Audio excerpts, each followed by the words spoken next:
P2P সর্বনাশা একটা জিনিস। ওয়ান অফ মাই ব্রাদার ওর 2,23,000 টাকা লস গেছে P2Pর মধ্যে, ওইটা সে রিকভার করতে পারতেছে না। হাত জোর করে বলতেছে আমি যে ভুলগুলো করছি ওই ভুলগুলো আপনারা কাইন্ডলি করবেন না। Hello everyone, welcome to my YouTube channel the Eltrader academy. Today's video topic হচ্ছে P2P। আমরা যারা অনলাইনে ট্রেড করে থাকি, অনলাইন অ্যাসেটের মধ্যে ট্রেড করে থাকি, কেউ বাইন্যান্সের মধ্যে ট্রেড করে, কেউ বাইবিটের মধ্যে ট্রেড করে, কেউ কুকয়েনের মধ্যে ট্রেড করে, সবারই P2P ইউজ করতে হয়। যারা ট্রেড না করে তারাও অনেক সময় P2P ইউজ করে, বিকজ অফ তাদের ডলার আসে বাইন্যান্সের মধ্যে, ফ্রিল্যান্সিংয়ের ডলার আসে বাইন্যান্সিংয়ের মধ্যে। সো ওইটার জন্য আপনার P2P ইউজ করতে। P2P মানে হচ্ছে পেয়ার টু পেয়ার ট্রানজ্যাকশন। মানে আপনার কাছে যদি ডলার থাকে, আমার কাছে যদি টাকা থাকে, আমি আপনাকে টাকা দিচ্ছি, আপনি আমাকে ডলার দিয়েছেন। সো এইভাবে ট্রানজ্যাকশনটা হয়। এইভাবে ট্রানজ্যাকশনটা হওয়া পর্যন্তই ঠিক ছিল, বাট এখন আসছে হচ্ছে শুভঙ্করের ফাঁকি। অনেকগুলা স্ক্যামার লিটারালি P2Pকে তাদের একটা আশ্রয় বানিয়ে ফেলছে, P2Pকে তাদের একটা জায়গা বানিয়ে ফেলছে, একটা হাব বানিয়ে ফেলছে স্ক্যামে। এখন আমরা কথা বলবো P2Pর প্রথম স্ক্যাম নিয়ে, যেটা সচরাচরই হয়ে থাকে। প্রথমত আপনি যখন একটা অর্ডার প্রেস করবেন, অর্ডার প্রেস করার পরে অর্ডারের মধ্যে একটা নাম্বার আসবে, একটা ইউজারের নাম্বার আসবে। আপনি যদি বাই করেন নাম্বার আসবে, বা আপনি যদি সেল করেন ওই বায়ার বা সেলারের নাম্বার আপনার এখানে আসবে। সো আপনাকে কী করবে, সেলার ইনবক্সে নক দেবে বা আপনার নাম্বার বলবে দেওয়ার জন্য। আপনি আপনার নাম্বার দিলেন, সেলার আপনাকে ফোন দেবে, ফোন দিয়ে বলবে যে ভাই এমক নাম্বারের মধ্যে আপনি ক্যাশ আউট করেন বা এমক নাম্বারের মধ্যে আপনি ট্রানজ্যাকশন করেন। সো আপনি কী করবেন, সহজ মনেই আপনি বলবেন যে যেহেতু বাইন্যান্স থেকে ফোন দিয়েছে, P2P থেকে ফোন দিয়েছে, আমি করে দিই, আমি প্রবলেম কি, আমি ওই নাম্বারে ট্রানজ্যাকশন করে দিই। ওটাই হচ্ছে সবচেয়ে বড় ভুল। ওইখানে স্ক্যামার চালাকিটা করে। অ্যাকচুয়ালি বাইন্যান্সের মধ্যে যে কোনো একটা নাম্বার দেওয়া থাকে, ওইটার মধ্যে রকেট, নগদ বা ব্যাঙ্ক নাম্বার থাকে, ওরা যেই নাম্বারটা দেয়। বাইন্যান্সের মধ্যে যখন P2P ট্রানজ্যাকশন হয়, ওরা ওই নাম্বারটা সিলেক্ট করে, ওরা ওই নাম্বারটা খেয়াল করে যে ওই নাম্বারটার মধ্যে টাকা গেছে কিনা, ওই নাম্বারটার মধ্যে টাকা আসছে কিনা। আপনাদেরকে যখন বায়ার পার্সোনালি বা সেলার পার্সোনালি আপনাকে ফোন দেবে, ফোন দেওয়ার পরে উনি একটা আননোন নাম্বার দেবে, উনি আরেকটা নাম্বার দিবে যে নাম্বারে বলবে আপনাকে টাকা সেন্ড করার জন্য। আপনি যখন ওই নাম্বারে টাকা সেন্ড করবেন, সেন্ড করার ফলে আপনাকে যখন ডলার দিবে না, তখন আপনি যদি বাইন্যান্সের মধ্যে অ্যাপ্লাই করেন, ওই নাম্বারটা তো আলগা নাম্বার, যেখানে বাইন্যান্সের মধ্যে যেটা দেওয়া নেই, ও বলবে যে আমার ওইখানে টাকা আসেই নাই, বলবে যে আমি তো ওই নাম্বারে দিছি, বাট আপনি বাইন্যান্সকে দেখাতে পারবেন না যে বাইন্যান্সের মধ্যে যেই নাম্বার ওই বায়ারের আছে ওই নাম্বারে আপনি টাকা দিয়েছেন। তখন আপনি পড়ে যাবেন প্যাচের মধ্যে।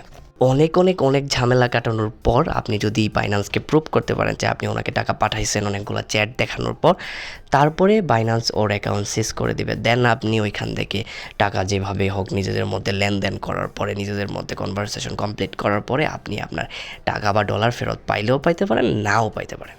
ঠিক তেমনি ওয়ান অফ মাই ব্রাদার, আমার এক ভাইয়ের এরকম একটা প্রবলেম হয়েছে, এরকম একটা ঝামেলার মধ্যে পড়ছে। So one of my brother উনি কী করছে, অর্ডার করছে বাইন্যান্সের মধ্যে ডলার সে কিনবে। সো অর্ডার করার পরে বায়ার ওকে ফোন দিছে, ফোন দিয়া বলছে যে আপনার নাম্বারটা দেন চ্যাটের মধ্যে, বাইন্যান্স চ্যাটের মধ্যে। বলছে যে আচ্ছা ঠিক আছে, নাম্বার দিছে। নাম্বার দেওয়ার ফলে বায়ার ওকে ফোন দিছে, ফোন দিয়া বলছে যে এই নাম্বারে এত টাকা আপনি ট্রানজ্যাকশন করেন। সো ওভারঅল 2,23,000 টাকার ট্রানজ্যাকশন ও কইরা দিছে।